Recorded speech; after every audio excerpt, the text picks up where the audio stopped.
Kalau saya terdesak guna duit, boleh ke jual emas yang saya dah simpan? Saya perasan ramai betul yang risau perkara ini. Tapi saya faham memang penting untuk kita tahu. Jadi dalam video kali ini saya akan bantu terangkan.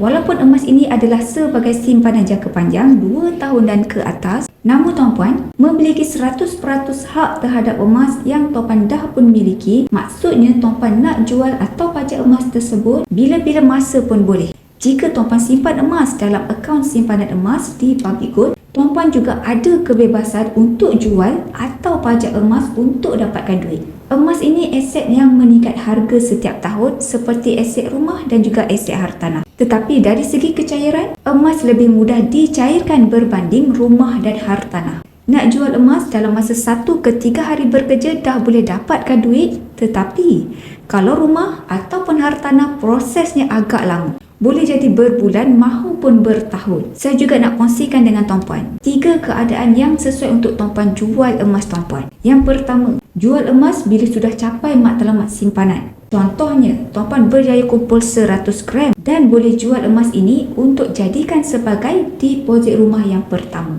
Yang kedua, tuan-puan nak tukarkan aset emas kepada aset rumah ataupun hartanah supaya rumah ataupun hartanah tersebut boleh dijadikan sebagai pelaburan tuan-puan untuk dapatkan positif cash flow. Dan yang ketiga, jual emas apabila dalam keadaan kecemasan. Simpanan tunai tuan-puan tak lagi mencukupi untuk teruskan kehidupan disebabkan kemalangan yang berlaku. Semoga ilmu ini bermanfaat kepada tuan-puan. Nak mulakan tabungan emas? Boleh klik link di bio saya atau hubungi saya, insya-Allah saya akan bantu guide sebaiknya.